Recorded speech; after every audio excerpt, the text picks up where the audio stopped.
হঠাৎ করে কোনো একটা পাতি নেতা এসে ঠাস করে, তো ঠিক না।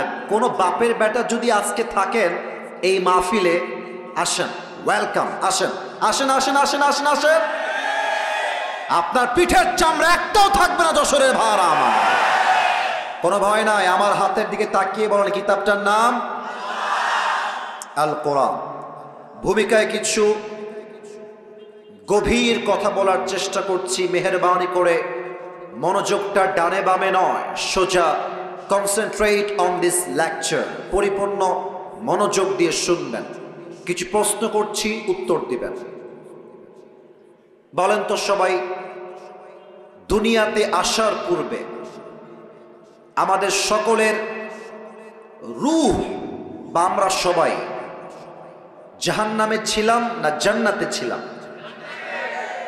ডানে তোমরা কথা বলছো না, আমি কিন্তু সব খেয়াল করি। আমি কিন্তু নতুন না মাহফিলে, ঠিক আছে? তোমরা নতুন নতুন, আমি বুঝতেছি।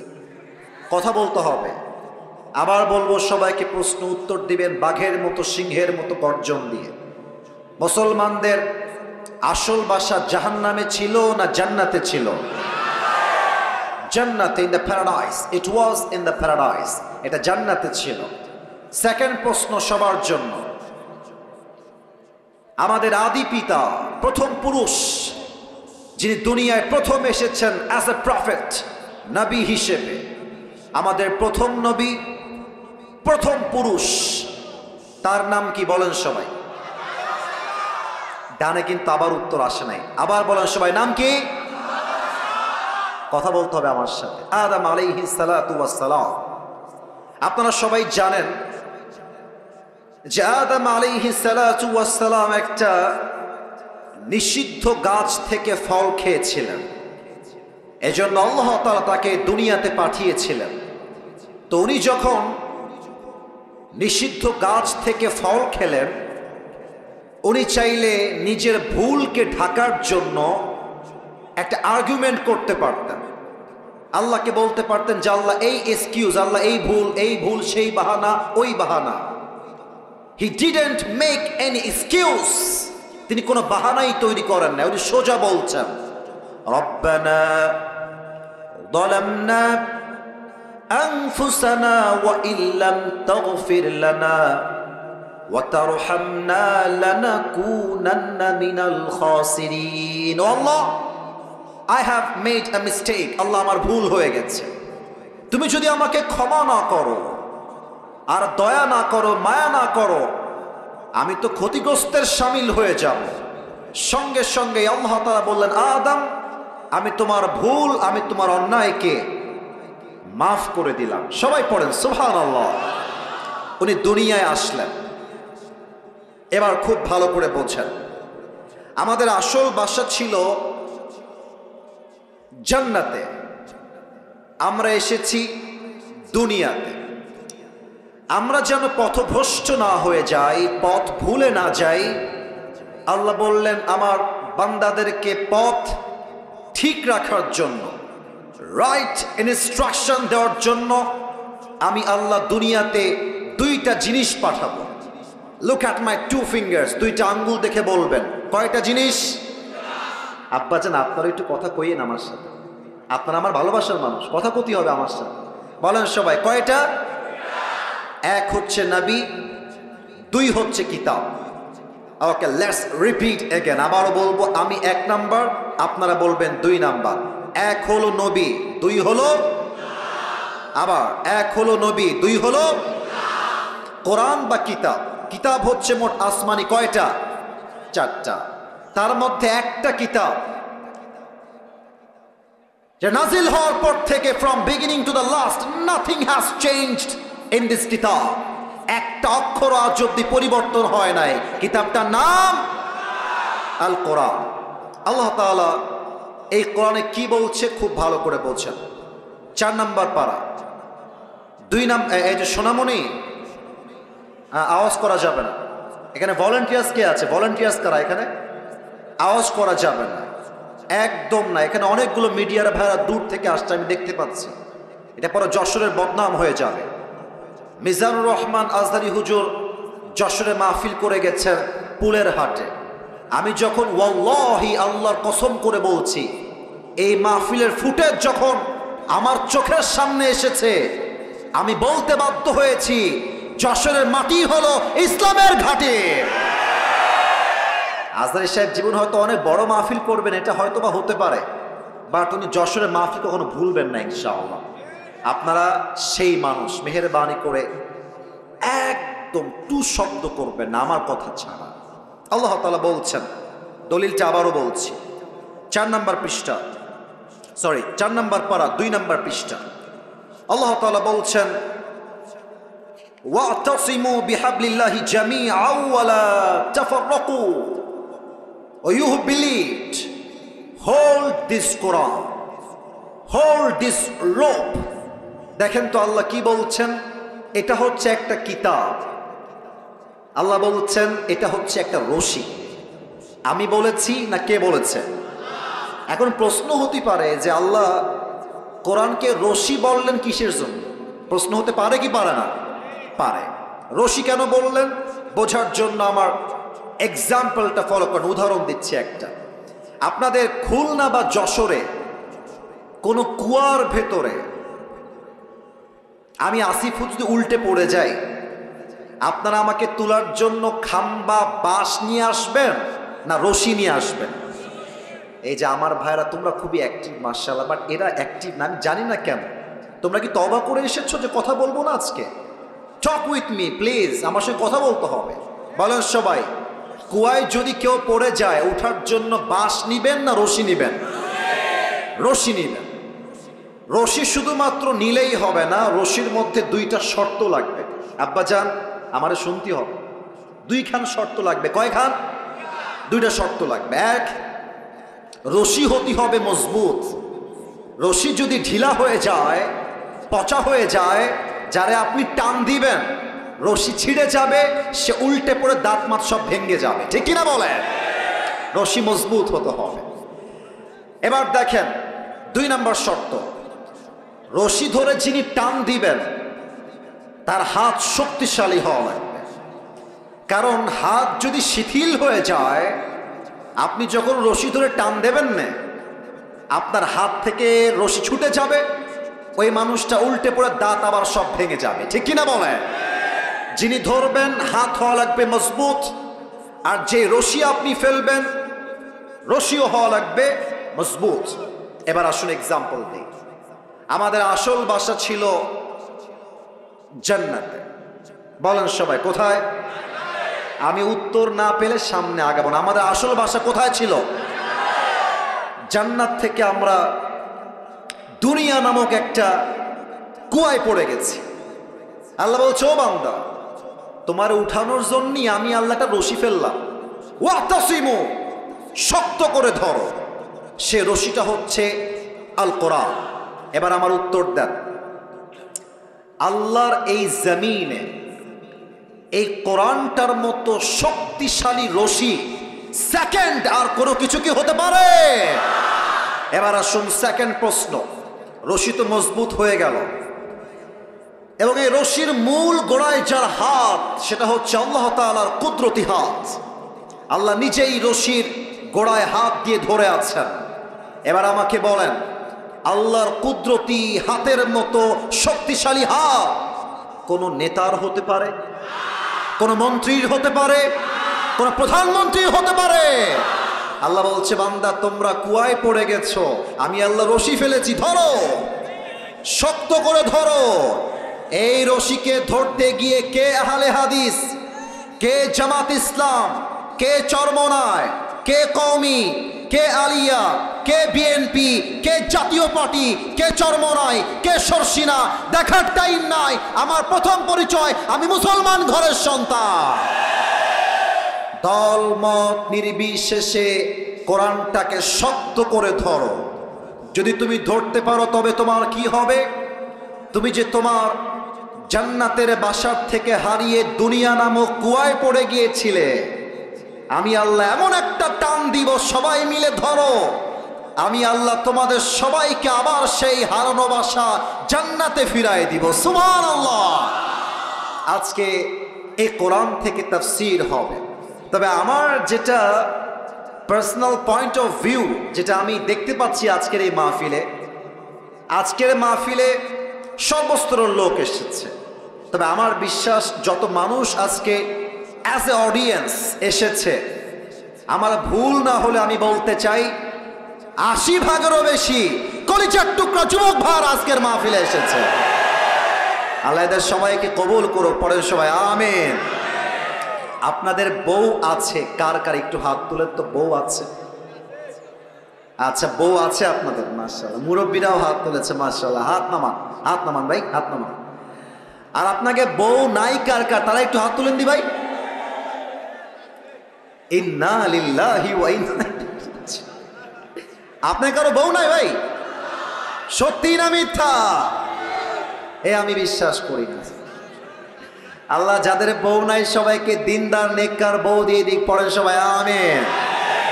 আমি একটা কথা মাঝে মাঝে মজা করে বলি, যদিও আজকের মাহফিলে অনেক আলেম ওলামা, মাদ্রাসার ছাত্র, মাশায়েখ এবং অনেক মুরব্বী আব্বা জানরা এসেছেন, তবুও আমি বলছি লজ্জাকে গুল্লি মেরে, যুবকদের চরিত্র ঠিক হবে কম্বল দিয়ে না, ল্যাব দিয়ে না, একমাত্র বউ দিয়ে যুবকদের চরিত্র ঠিক হবে।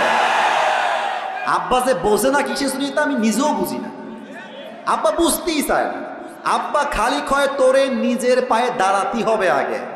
আব্বা যান নিজের পায়ে দাঁড়াবে একদিন, বাট যে অন্যায় আপনার যুবকটা করছে, এই অন্যায়ের দায়ভার বড় মারাত্মক হবে। আর আগামীতে আসছে বিশ্ব নির্লজ্জ ভালোবাসা দিবস। আমার স্পষ্ট পয়গাম যশোরের মাহফিলে, ভালোবাসার দিবসের নামে যে বেহায়াপনা বাংলাদেশে চলছে, এই দিনে কোনো মেয়ে আপনার বাড়ির থেকে বাহিরে বের হতে পারবে না। স্পষ্ট ভাষায় আমার কথা, ভালোবাসার দিবস কোনো মুসলমানদের দিবস নয়, এটা খ্রিস্টানদের দিবস, এটা কাফেরদের দিবস। আমাদের ভালোবাসার জন্য কোনো দিন লাগে না, আমাদের প্রত্যেক দিনই হচ্ছে ভালোবাসার দিন। প্রত্যেকটা মুহূর্তেও ভালোবাসা দিয়ে এনজয় করতে চাই, ঠিক কিনা বলেন? তবে হারাম ভালোবাসা নয়, হালাল ভালোবাসা, ঠিক কিনা? আসুন আমরা 3টা তাকবীর দেই আল্লাহর নামে। 3টা তাকবীর শেষ হয়ে গেলে আমি আমার মূল আলোচনার বিষয়বস্তুতে ফিরে যাব। প্রথম তাকবীর দিবেন আমার প্রিয় আব্বা জান যারা এসেছেন এবং বিবাহিত যারা এসেছেন তারা। তবে বিবাহিত ভাইদেরকে বলবো তাকবীর দেওয়ার আগে গলাটা একটু খাকায় ঠিক করে নিতে হবে ভাই। সবাই এখন কাশি দিন দিয়ে দেখি। বিবাহিত ভাইয়ারা তাকবীর দিবেন, সিঙ্গেলরা চুপ থাকবেন। বিবাহিত ভাইয়ারা, দেখা যাক আজকে কারা জিতে, কাদের গায়ের জোর কত বেশি। I would like to test everyone. সবাইকে আমি পরীক্ষা করে দেখতে চাই। প্রথম তাকবীর দিবেন বিবাহিত ভাইয়ারা, সিঙ্গেলরা চুপ থাকবা। বিবাহিত ভাইয়ারা আমার সঙ্গে তাকবীর দিবেন। নারে তাকবীর। বিবাহিত ভাইয়ারা তাকবীর দিয়েছে, মাশাআল্লাহ। হ্যাঁ, বস বস বস। বিবাহিত ভাইয়ারা এবার তাকবীর দিলেন, খুব ভালো হয়েছে, অনেক ভালো হয়েছে, মাশাআল্লাহ। এবার সিঙ্গেলদের পালা। সিঙ্গেলরা একটু জবান খুলে কাশি দাও। আল্লাহ জানে কারা জিতে আজকের এই মাহফিলে। দেখা যাক। মুরব্বী এবং বিবাহিত ভাইয়ারা চুপচাপ থাকবেন। এই মুহূর্তে আমার কলিজার টুকরা সিঙ্গেল ভাইয়ারা তাকবীর দিবেন। সিঙ্গেল ভাইয়ারা তাকবীর দাও। নারে তাকবীর। বিবাহিত ভাইয়ারা আমাকে মাফ করে দিয়ে, আই এম সো সরি। আজকে আমার সিঙ্গেল ভাইরাই জিতেছে, তারা পাস করেছে, ঠিক কিনা বলে? এই ওদেরকে এভাবে ধমক দিও না, ওরা আমার কলিজার টুকরা। এই যে সাদা পাঞ্জাবি, দরকার নাই, দরকার নাই, যান যান, দরকার নাই। ওরা আমার ভালোবাসা, ওদের কষ্ট দেওয়া যাবে না। থাক থাক, ওরা ওখানেই থাক। তোমরা আওয়াজ করবো না, তাহলেই হবে। আমি তোমাদের সাথে আছি। যুবকদেরকে কেউ না বুঝলেও আমি আসিফ হুজুর কিন্তু বুঝি যুবক ভাই। এবার আমরা সবাই মিলে একটা তাকবীর দিব। একটা তাকবীরের ঠেলায় আমি আসিফ হুজুর স্টেজ ভেঙে উল্টে পড়ে যাব। দেখা যাক কত জোরে আপনারা তাকবীর দিতে পারেন। শেষ তাকবীর, সবাই একটা কাশি দেন দেখি। নারে তাকবীর। আল কোরআনের আলো, আল হাদিসের আলো, কোরআন হাদিস যেখানে, আলেম ওলামা যেখানে, যশোরবাসী যেখানে। আপনাদের স্লোগান প্রমাণ করলো আমার সামনে যারা বসে আছে একটাও বিড়ালের বাচ্চা নয়, সব সিংহের বাচ্চাগুলো আমার সামনে বসে আছে। আল্লাহ যেন কবুল করে, পড়েন সবাই আমিন। আজকের এই মাহফিলে আমাদের আলোচনার সেন্ট্রাল থিম বা সাবজেক্ট ম্যাটার হলো the life of hair after, পরকালের জীবন। আমার প্রিয় যশোরের ভাইরা, আমাকে উত্তর করতে হবে, দুনিয়ার জীবন না পরকালের জীবন? কি একটা অবস্থা, আওয়াজ কমে যায় কেন রে বাবা? দুনিয়ার জীবন না পরকালের জীবন? আর একটা কথা কতি আমি বাধ্য হচ্ছি ভাই, কেউ যদি আমার মাহফিল থেকে উঠে যান, আমি কিন্তু মারাত্মক লেভেলের ধমক দিব আপনাকে। আমার মাহফিলে আসা যাবে, বসা যাবে, ওয়াজ শোনা যাবে, উঠে যাওয়া যাবে না। খবরদার, কাউকে যেন আমি আমার ডান বাম সামনে থেকে উঠে যেতে না দেখি। আর যদি তোমার পাশ থেকে উঠে যায়, ভদ্রতার সাথে লুঙ্গিটা টান দিয়ে ধরে বসায় দিবা, তবে লুঙ্গি যেন খুলে না যায়, খুলে না যায়। আচ্ছা, এবার আমরা শুরু করছি। কোনো আউল ফাউল কথা নয়, কোরআন থেকে, হাদিস থেকে আমি প্রত্যেকটা কথা I will try my best level by mentioning the reference. যতটুকু পারা যায় প্রত্যেকটা কথার দলিল দিয়ে কথা বলবো। আমি আমার আলোচনা শুরু করছি। বলুন সবাই, আলোচনার মূল বিষয়বস্তু দুনিয়ার জীবন না পরকালের জীবন? পরকালের জীবন। এবার আমাকে সবাই উত্তর দিবেন, তিনটা প্রশ্নের উত্তর খুব বুঝে শুনে দিবেন, খুব বুঝে। এক, আজকে আমরা এ বিশাল বড় তাফসীর মাহফিলে সবাই অ্যাটেন্ড করেছি, আমরা সবাই জীবিত বসে আছি। বাসায় যে আবার আপনি জীবিত ফিরে যাবেন, do you have any guarantee about it? Do you have any guarantee about it? কোনো গ্যারান্টি নাই। কোরআন কি বলছে দেখেন। আল্লাহ রাব্বুল আলামিন বলছেন, বান্দা শোনো শোনো, এই ছেলে, একদম না না না, এই হাসি না, অলওয়েজ হাসি আমার পছন্দ না। তোমরা এখানে এসে টিকটক বানাও, উল্টাপাল্টা ভিডিও করে, এটা আমি জানি। এই মাহফিলে ওইসব করার জন্য আসা যাবে না। এটা কোরআনের মাহফিল, ভদ্রতা বজায় রেখে শুনতে হবে। আর একটা চুল পরিমাণ শব্দ চাই না। ভালোবাসার জায়গা ভালোবাসা, ভদ্রতার জায়গায় ভদ্র, একদম ভদ্র বজায় রেখে বসে থাকবে। আল্লাহ রাব্বুল আলামিন বলছেন, লিকুল্লি উম্মাতিন আজাল ইযা জাআ আজালুহুম ফালা ইস্তাখিরুনা সাআতাও ওয়ালা ইস্তাকদিমুন।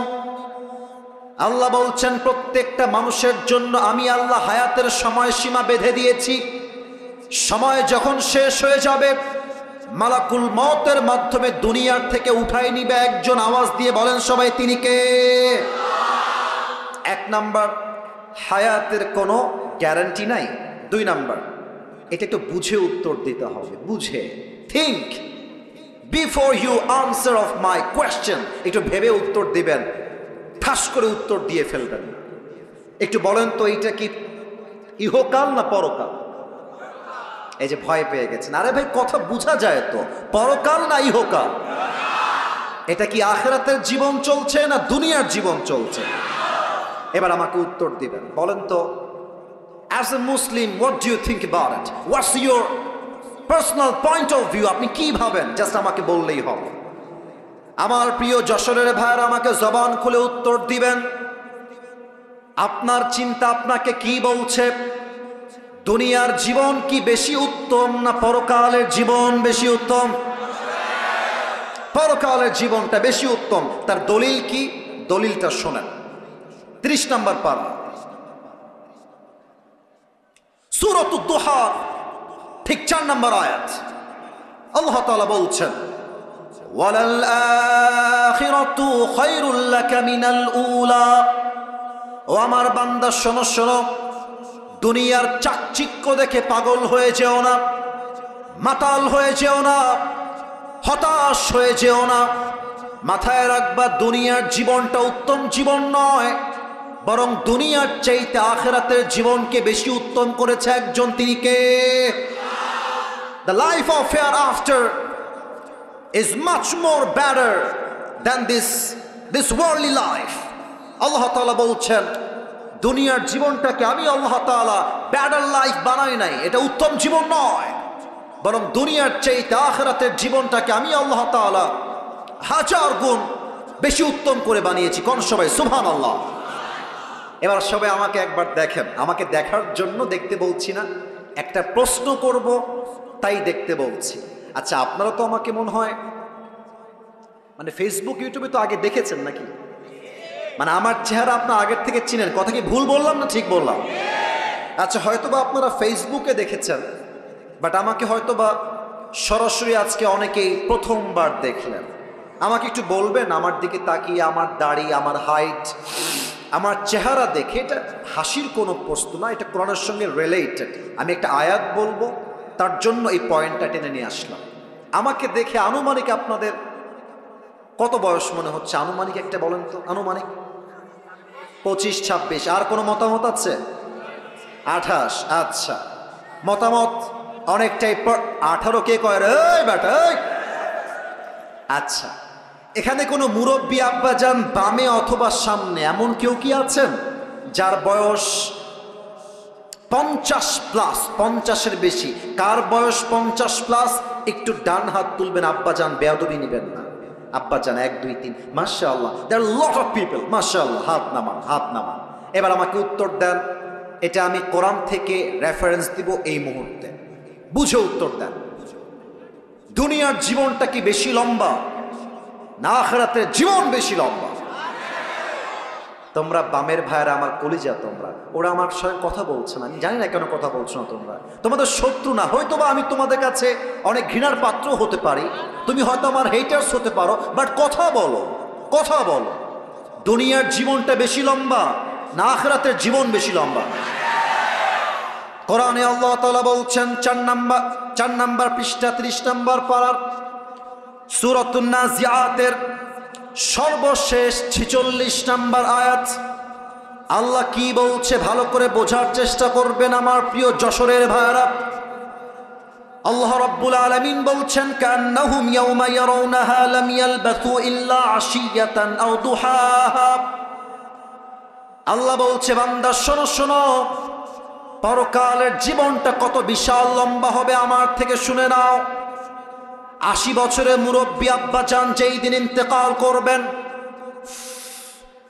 100 বছর যে মুরব্বীর বয়স, এ মুরব্বী যেই দিন ইন্তেকাল করে দুনিয়ার থেকে বিদায় নিবে, যখন তার পরকালের জীবনটা শুরু হবে, মুরব্বী দেখবে পরকালের জীবনটা huge long, it's very long, এত লম্বা সময় পরকালের জীবনটা হবে। সে ডাক দিয়ে বলবে, আল্লাহ, আমার কাছে মনে হচ্ছে আমার দুনিয়ার 80 বছরের জীবন, 100 বছরের জীবন আখিরাতের কাছে it is just like on morning or on evening. পুরো 100 বছরের জীবনটা পরকালে যাওয়ার পরে একটা সকাল কিংবা সন্ধ্যার মতো মনে হবে। আল্লাহু আকবার! How much long time it is, could you imagine that? কতটা লম্বা সময় হবে পরকালের জীবন। এটাই হচ্ছে আজকে আমাদের আলোচনার মূল বিষয়বস্তু। কমিটিকে ধন্যবাদ জানাই। যশোরে আমি প্রায় 4 বছর যাবৎ মাহফিল করেছি, বাট এতটা দায়িত্বশীল কমিটি আমি আমার লাইফে সেকেন্ড টাইম দেখার সুযোগ হবে কিনা জানি না, বাট আগে কখনো দেখি নাই। কারণ হলো, আজকে যশোরের মাহফিল এটাই প্রথম যেখানে আমাকে 9টা 20-এ উঠিয়ে দেওয়া হয়েছে। এটার জন্য আমি বড্ড খুশনসিব। কারণ হলো 9টা 20-এ শুরু হয়েছে, 11টার মধ্যে শেষ হয়ে যাবে। আমরা বাসায় গিয়ে ঘুমাবো, তাহাজ্জুদটাও পড়বো, ফজরটাও জামাতে আদায় করব, ঠিক কিনা বলে? আমরা চাই এমন কমিটি প্রত্যেকটা জেলায় জেলায় হোক, যা কথায় এক কাজেও এক, ঠিক কিনা বলে? আমি সবাইকে একটা আবদার রাখবো এই মুহূর্তে, সকলের চোখটা ফর 5 সেকেন্ডস, 5 সেকেন্ডের জন্য একটু বন্ধ করতে হবে। কেন বন্ধ করতে হবে? Let me explain first. আমি একটু ব্যাখ্যা দিচ্ছি কেন বন্ধ করবেন। দেখেন, আমি আসিফ হুজুরের ইলম আমল কোনো কিছুই ভালো না। আমি কোনো যোগ্যতাই রাখি না এই চেয়ারে বসা। আমার স্টেজে অনেক মান্যগণ্য ব্যক্তি এমন আছেন যারা আমার চাইতে হাজার কোটি গুণ বেশি কোয়ালিফাইড, মোর কোয়ালিফাইড দ্যান মি, এটা আমি বিশ্বাস করি। তবে যেহেতু আব্বা আম্মার দোয়া আমার সাথে আছে, আল্লাহ আমি অধমকেই সম্মানের চেয়ারে আজকে বসিয়েছেন।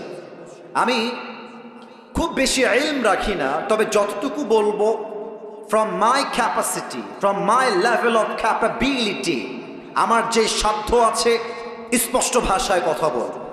আমি আমার আজকে পুরো ওয়াজের 5টা ভূমিকা দিচ্ছি, শুনে না।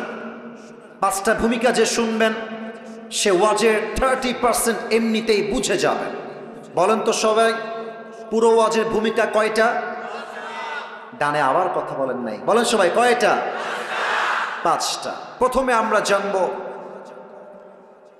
পরকালের জীবনটা আসলে শুরু হবে কেমন করে। মৃত্যু যে আসবে,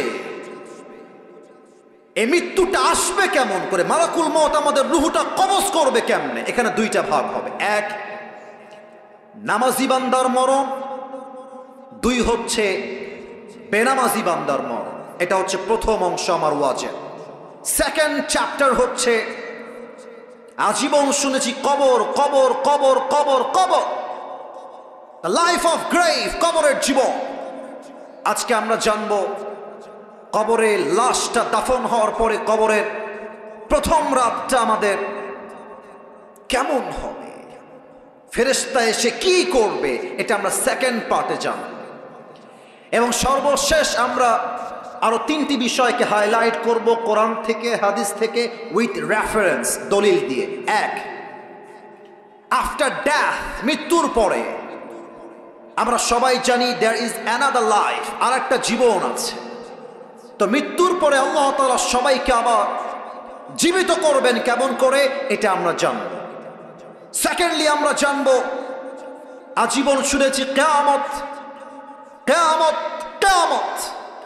সেকেন্ড চ্যাপ্টারে আমরা জানবো এই কিয়ামতটা শুরু হবে কেমনে, হিসাব দিবসের হিসাব আল্লাহ নিবেন কেমন করে, এটা আমরা জানবো। এন্ড সর্বশেষ, ফাইনাল এন্ড লাস্ট, আমরা জানবো কিয়ামতের হিসাব দিবসের পরে there will be 2 categories of people, 2টা দল হবে।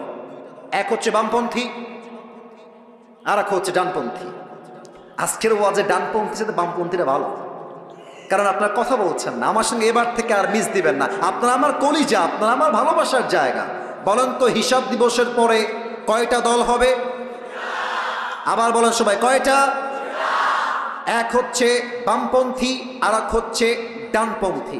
ডানপন্থী হচ্ছে জান্নাতীরা, বামপন্থী হচ্ছে জাহান্নামী। আজকে আমরা জানবো মানুষ জান্নাতে যাবে কেন আর জাহান্নামে যাবে কেন। এই হচ্ছে মোট 5টা ভূমিকা। এবার সবাই, যদি আপনারা আমাকে ভালোবেসে থাকেন তবে এটা আমার আবদার, 5টা সেকেন্ডের জন্য সবাই চোখটা বন্ধ করে ফেলেন। সবাই এবার চোখ যদি বন্ধ হয়ে যায়, মাথাটা যারা বসে আছেন বামে, যারা ডানে, যারা সামনে, পুট ইউর হেড ডাউন। সবাই মাথাটা একটু নিচু করেন। সবাই, আমি যা বলি কান দিয়ে নয় দিল দিয়ে শোনেন। চোখ বন্ধ, মাথা নিচে। আমি কাউকে ধোয়াচ্ছে, সবাইকে আমি বলবো just for 5 seconds think about your death। আপনি আপনার মৃত্যু নিয়ে ভাবেন। আপনি ভাবেন যে আগামীকাল ফজরের নামাজের পরে আপনার জানাজা অনুষ্ঠিত হচ্ছে, আগামীকাল থেকে আপনার কবরের জীবনটা শুরু হয়ে গেছে। Just think like this for 5 seconds। 5টা সেকেন্ডের জন্য মৃত্যুকে নিয়ে একটু স্মরণ করেন। আমি গুনছি 1 থেকে 5। 1 2 3 4 5। কলিজার টুকরা যশোরের ভাইরা, চোখ খুলেন, মাথা উঁচু করেন। কলিজার ভাইরা, আপনারা আমার প্রাণপ্রিয় ভাইরা, এবার আমার চোখে চোখ রাখেন। দেখেন, পরকালের জীবনটা শুরু হবে মৃত্যুর মাধ্যমে। and there are 2 kind of death। মৃত্যু হচ্ছে 2 প্রকার। Number 1, the death of people those who perform the salah। এক হচ্ছে নামাজি বান্দার মরণ। নাম্বার 2 হচ্ছে the death of people those who do not perform the salah। Second হচ্ছে বেনামাজি বান্দার মরণ। নামাজি বান্দার মরণ কত সুন্দর হবে। আমি হাদিস থেকে শুরু করছি। আল্লাহর হাবিব বলেছেন, নামাজি বান্দার সামনে যখন মালাকুল মওত আসবে, তার দেহের গায়ের রং হবে সাদা ধবধবে ফর্সা। তার গায়ে থাকবে বিশাল লম্বা একটা সাদা জুব্বা, দেখতে হবে তাগড়া যুবক। তার মুখে থাকবে লম্বা লম্বা চাপদাড়ি। He will be look like a very young and smart handsome person. দেখতে অসাধারণ চেহারা হবে তার। নামাজি বান্দার সামনে দাঁড়িয়ে যাবে। ও আব্বা জান, ও ভাই, কথা কি বোঝা যায় নাকি যায় না? দাঁড়িয়ে যাবে নামাজি বান্দা, এটা কিন্তু বেনামাজি না, নামাজি বান্দা। দাঁড়িয়ে কি বলবে দেখেন, হে নামাজি বান্দা, ইয়া আইয়াতুহান নাফসুল মুতমাইন্না উখরুজি ইলা মাগফিরাতিল্লাহি ওয়া রিজওয়ানি। এই নামাজি বান্দা, আসো, বের হও, বের হও। কোথায় যাব আমি? কোথায় নিয়ে যাবেন আমাকে? ইলা মাগফিরাতিল্লাহি ওয়া রিজওয়ানি, আসো, আল্লাহর ক্ষমা আর জান্নাত তোমার অপেক্ষমান রয়েছে। না, এটা যশোরের সুবহানাল্লাহ হয়নি। আরেকবার কোন সুবহানাল্লাহ। আপনারা সবাই আল্লামা দেলোয়ার হোসেন সাইদি হুজুরের নাম শুনেছেন না? আপনাদের কলিজার টুকরো, আমি জানি, মুরব্বীদের কলিজার, আমি জানি। উনি খুলনায় মাহফিল করতেন প্রতি বছর। আমার আব্বা আমাকে বলে, আব্বা, আমার আব্বা কিন্তু এখনো খুলনার ভাষাতেই কথা বলে, আমার বাবা অন্য কোনো ভাষা পারেই না। আমাকে বলে, আব্বা, যখন সাইদি সাহেব আসতেন, মুরব্বী, দাড়ি পেকে গেছে, দাঁত ভেঙে গেছে, সাইকেল চালিয়ে চালিয়ে সাইদি সাহেবের মাহফিল শুনতে যেতেন। আমার আব্বা নিজে না খেয়ে সাইকেল চালিয়ে যেতেন। কাকে বলে কোরআন, কাকে বলে ভালোবাসা, এটা সর্বপ্রথম আমরা আল্লামা দেলোয়ার হোসেন সাইদি হুজুর থেকে শিখেছি যুবক ভাইরা। উনি একটা কথা বলতেন যে, তোমরা যদি অল্প কথায় বেশি ব্যবসা করতে চাও, অলওয়েজ খালি কইবা সুবহানাল্লাহ, আলহামদুলিল্লাহ, লা ইলাহা ইল্লাল্লাহ, আল্লাহু আকবার। যে যত জিকির করবে, জান্নাতে তার জন্য বিশাল লম্বা লম্বা গাছ তৈরি হয়ে যাবে, বিশাল লম্বা প্রাসাদ তৈরি হয়ে যাবে। সুবহানাল্লাহ। এই যে আপনার 2টা গাছের মালিক হয়ে গেলেন, আরেকবার পড়েন। 3টা গাছের মালিক হন, আরেকবার পড়েন সুবহানাল্লাহ। ইলা মাগফিরাতিল্লাহি ওয়া রিজওয়ানি, আসো, আল্লাহর জান্নাতের দিকে আসো, রুহটা বের হয়। আচ্ছা, আরেকটা হাদিস বলতে ভুলে গেছি। আমার হাতে এটা কি? জোরে কতি হবে, এটার নাম কি? টিস্যু। একটু দেখেন তো, এইটা ডানের ভাইয়ারা, বামের ভাইয়ারা, আমার আব্বা চানরা, এটা কি গোল না চারকোনা? চারকোনা। আল্লাহর হাবিব বলেছেন, নামাজি বান্দার রুহকে কবজ করবার জন্য আল্লাহ তাআলা, সে কি সম্মান রে ভাই, নামাজি বান্দার রুহকে কবজ করবার জন্য আল্লাহ তাআলা কাফাম মিন নাকফানিল জান্নাহ ওয়া হানুত মিন হানুতিল জান্নাহ, জান্নাত থেকে একটা লাল রেশমি রুমালের চাদর নামাজি বান্দার রুহকে কবজ করে নিয়ে আসার জন্য জান্নাত থেকে আল্লাহ হাদিয়া হিসেবে পাঠিয়ে দিবে। এটা হচ্ছে নামাজি বান্দার মরণ। বেনামাজি মৃত্যু বড্ড ভয়ঙ্কর, বড্ড ভয়ঙ্কর। মানে এই হাদিসগুলো আমি যখন বলি, তো এ দেখেন আমার গুজবাম হয়। We call it in English goosebump. আমার লোমগুলো দাঁড়িয়ে যায়, আর আমার অটোমেটিক নিজের ভেতরে আত্মাগুলো থরথর করে কাঁপে হাদিসগুলো শুনলে।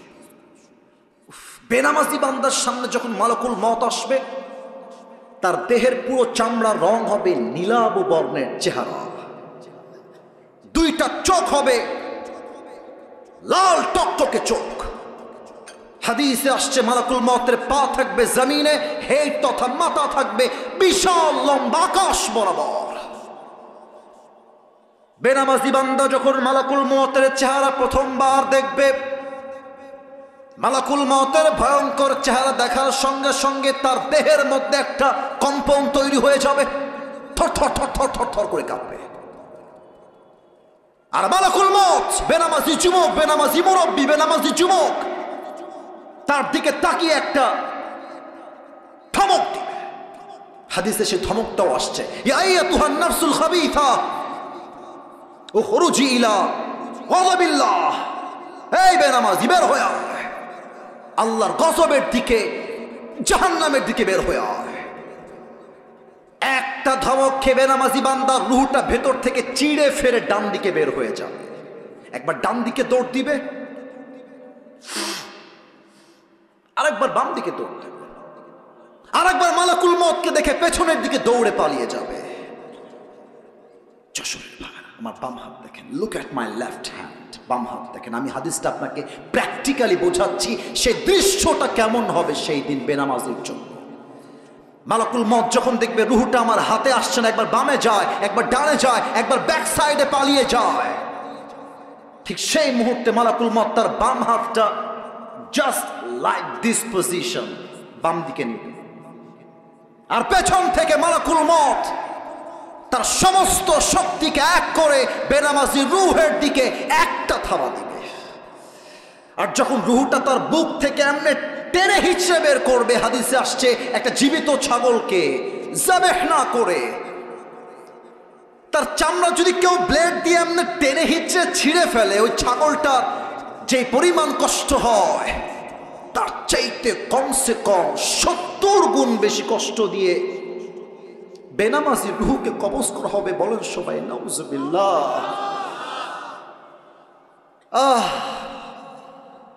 70 গুণ বেশি কষ্ট। রুহ যখন কবজ হয়ে যাবে, লাশটা মাটিতে, দেহটা পড়ে থাকবে, বাস মৃত্যু শেষ। মসজিদের মাইকে এলান হয়ে যাবে, অমুক এলাকার মুরব্বী, অমুকের বাবা, অমুকের দাদা আর নাই, অমুকের আপন ভাই আর নাই, অমুকের মার নাই, বাস কবরের জীবনটা শুরু। এবার একটা প্রশ্ন করব সবাইকে, মেবি 95% আপ, 95% বেশি মানুষ উত্তরটা ভুল দিতে পারেন। সো প্লিজ আমি চাই এটা কমে আসুক, আমি চাই 100তে 100% সঠিক উত্তর আসুক। আলেম ওলামা যারা আছেন তারা বাদ দিয়ে উত্তর দিবেন, তারা তো অবশ্যই আমার চাইতে বেশি জানেন। খুব ভেবে উত্তর দেন তো দেখি, কবরে মোট প্রশ্ন হবে কয়টা?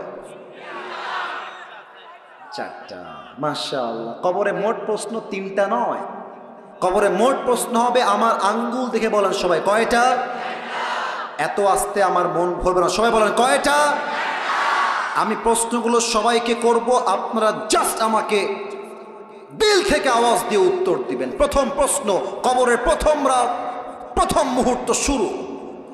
মালাকুল মউত রূহ কবজ করার পরে যখন আপনার লাশ কবরে দাফন হবে, 2 জন ফেরেশতা আসবে। এসেই প্রথম প্রশ্ন, মার রব্বুক, আপনাদের রবকে? আবার বলেন, আমাদের সবার রবকে? আল্লাহ আমার রব। বলেন না, আল্লাহ আমার রব। দমে দমে তনু মনে তারি অনুভব, তোমার দুনিয়াতে আমি যেদিকে তাকাই, অথই নিয়ামতে ডুবে আছি সবাই। পাখ পাখালির কণ্ঠে শুনি তাসবিহ কল রব, তাসবিহ কল রব। আল্লাহ আমার রব, এই রবই আমার সব। দমে দমে তনু মনে তারি অনুভব, রবকে? 2 নম্বর প্রশ্ন, ওমান নবিয়্যুক আতারিফু হাযার রাজুল, তুমি কি এই মানুষটাকে চেনো?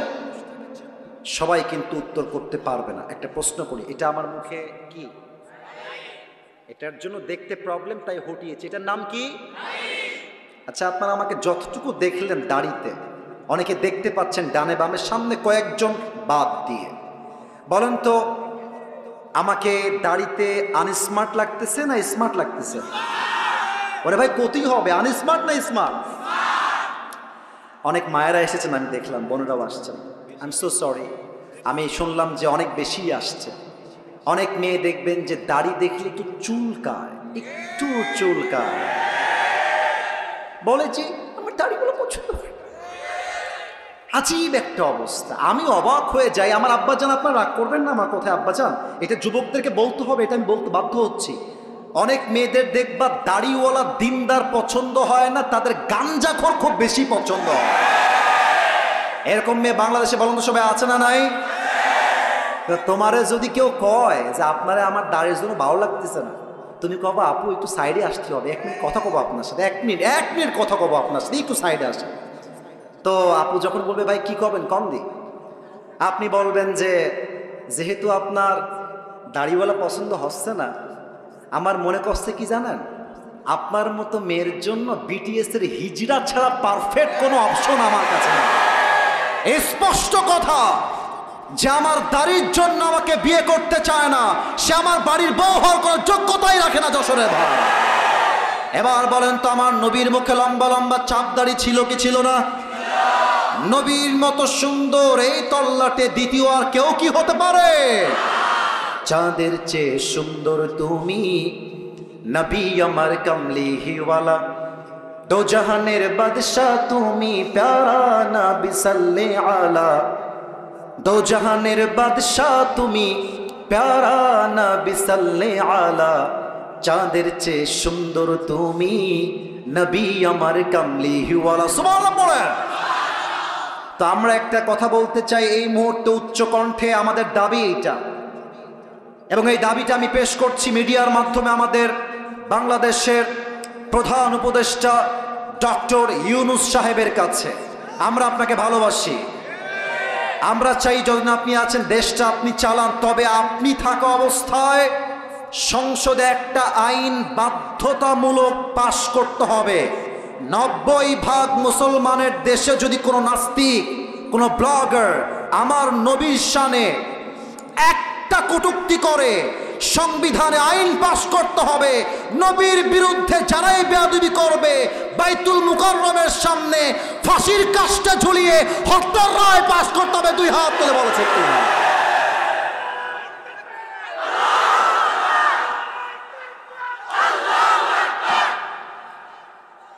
শাপলা চত্বরের ইতিহাস ভুলে গেলে চলবে না। স্বৈরাচারী হাসিনা হাজার হাজার আলেমদের তাজা রক্ত ধরেছে শাপলা চত্বরের মাটিতে। আমরা সেই ইতিহাস ভুলে যাই নাই, আমরা শহীদ আবু সাঈদকে ভুলে যাই নাই, আমরা শহীদ মুগ্ধকে ভুলে যাই নাই। যদি আগামীতে আমার এই বাংলার মাতৃভূমি দখল করবার জন্য ভারত থেকে কোনো পায়তারা করা হয়, সেই পায়তারাকে আমরা ভেঙ্গে গুড়িয়ে দিব। কিছু সাংবাদিক আছে, বাংলাদেশ আর থাকবে না। চিনতে পারছো তোমরা সবাই? নাম বলতে হবে না, নাম বলতে হবে না, নাম বললে মানে মুখটা নাপাক হয়ে যাবে।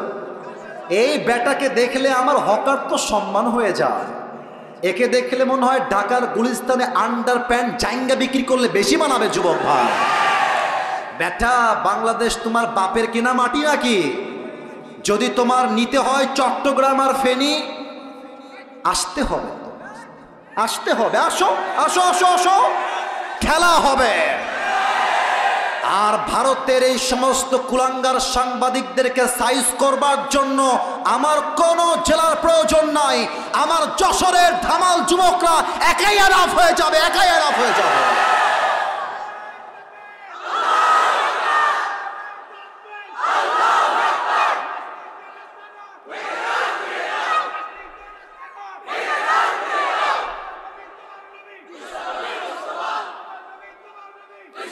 আল্লাহ স্লোগানকে কবুল করুক, আল্লাহ স্লোগানকে কবুল করুক। পড়েন সবাই আমিন।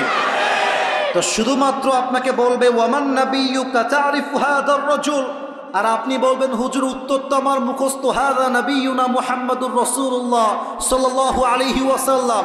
ভুল কথা। কবরের উত্তর জেহেন দিয়ে নয়, ব্রেন দিয়ে নয়, কবরের প্রত্যেকটা উত্তর হবে ঈমান থেকে, অন্তর থেকে। ঠিক কিনা বলেন? 3 নাম্বার প্রশ্ন হবে ওয়ামা দীনু, গৌরব করে বলবেন সবাই আমাদের ধর্মের নাম কি? আরেকবার কোন সবাই, ধর্মের নাম কি? ফেরেশতা বলবে কি রে, এতগুলো প্রশ্ন করলাম একটাও আটকায় না, ব্যাপার কি? আরে জানলো কেমনে? এবার ফেরেশতা বলবে ওয়ামা ইলমুক, what's the source of your knowledge, how do you know that?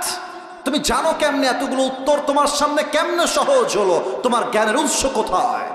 আমরা বলবো আমাদের জ্ঞানের উৎস কোথায়?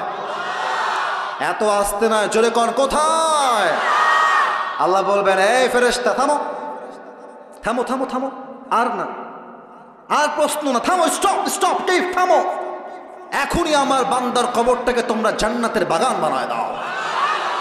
আমার বান্দার কবরটাকে তোমরা 70 গজ লম্বা করে দাও। সবাই কোন সুবহানাল্লাহ। সবাই এবার 2টা হাত তোলেন, সবাই তাকবীর দিবেন না, আমি যেটা বলি সেটা শুনলেই হবে। সবাই মাশাআল্লাহ, রেজ ইউর টু হ্যান্ডস। সবাই দুই হাত তুলেছেন। আমি আসিফ হুজুর যা বলি খুব মনোযোগ দিয়ে শুনবেন। আমি এসেছি 9টা 20-এ, এখন বাজে প্রায় 10:30। আমার ওয়াজ প্রায় 1 ঘন্টা 10 মিনিট চলছে। কমিটির ভাইরা আমাকে ফর্ম দিয়ে নিয়ে আসছেন, ফর্মে আমি উল্লেখ করেছি আমি 1 ঘন্টা ওয়াজ করব। তবে সব জায়গায় ফর্ম আর নিয়ম দিয়ে চলে না, মাঝে মাঝে ভালোবাসা দিয়েও হিসাব করতে হয়। তা আমি নিয়ত করেছি আজকে 1 ঘন্টা নয়, সর্বনিম্ন 1.5 ঘন্টা ওয়াজ হবে।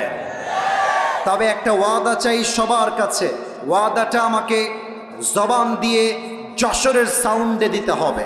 সবাই আগে একটা কাশি দিয়ে গলা ঠিক করেন।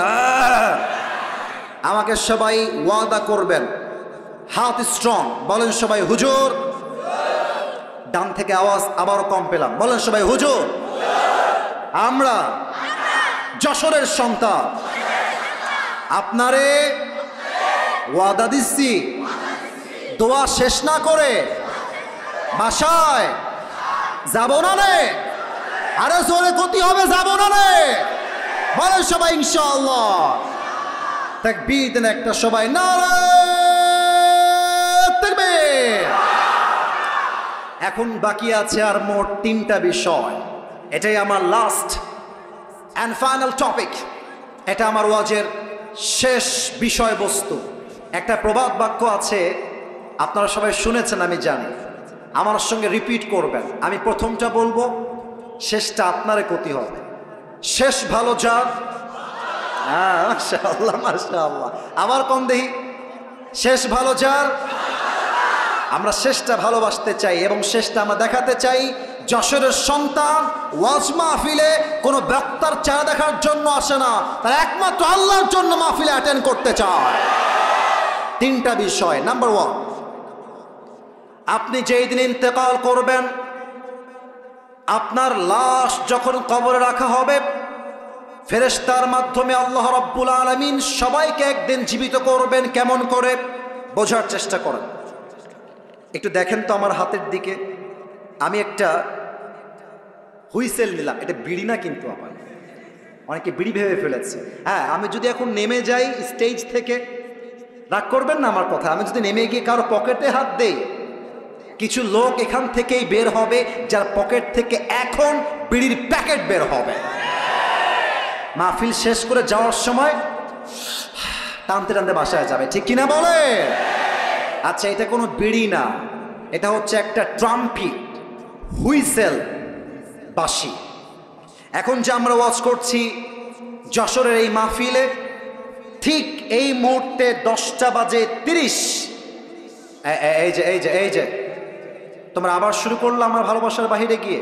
চুপচাপ, বিয়ে হবে না কিন্তু, বসো বস বস বস। আচ্ছা, না মজা করলাম, জাস্ট প্রিয় ভাইরা, মজা করে ওয়াজের মূল বিষয় হারানো যাবে না।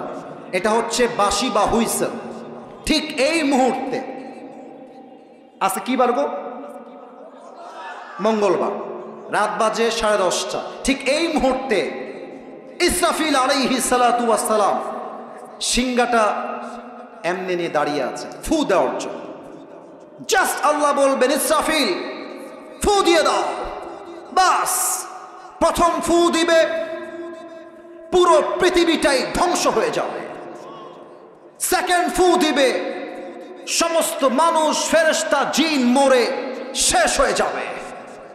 লাস্ট 3 নাম্বার ফু দেওয়ার জন্য আল্লাহ তাআলা ইসরাফিলকে আবার জীবিত করবেন। আল্লাহ বলবেন, ইসরাফিল আবার ফু দাও। 3 নাম্বার ফু যখন দেওয়া হবে, খুলনার কবরস্থানে যাকে দাফন করা হয়েছিল, যশোরের কবরস্থানে যাকে দাফন করা হয়েছিল, প্রত্যেকটা লাশ তার রূহকে ফিরে পাবে এবং সবাইকে পরকালের জীবনে আবার জীবিত করবে একজন। আওয়াজ দিয়ে বলেন সবাই, তিনি কে? Number 1, if you believe in life of hereafter, then you must have to believe in on the day of resurrection. যে পরকালে বিশ্বাস রাখে, সেটা মনে প্রাণে বিশ্বাস করে আমার মৃত্যুর পরে আমাকে আবার জীবিত করবে একজন, তিনি কে? কাফেররা কিন্তু এটা বিশ্বাস করে না। কাফেররা কি বলে দেখেন? আচ্ছা, আপনারা যেখানে বসে আছেন এটা কি ইট না মাটি? মাশাআল্লাহ, উত্তরটা খুব ভালো পেয়েছি। ইট না মাটি? কাফেররা বলে, আস্তাগফিরুল্লাহ, আগেই বলেন সবাই নাউজুবিল্লাহ। কাফেররা বলে, এই মুহাম্মদ, আস্তাগফিরুল্লাহ, নাউজুবিল্লাহ, এই মুহাম্মদ, তোর রব যে বলে আবার আমাদেরকে জীবিত করবে, আমার বাপ তো এই মাটির নিচে দাফন হয়ে আছে, জীবিত হয় না কেন, ফিরে আসে না কেন?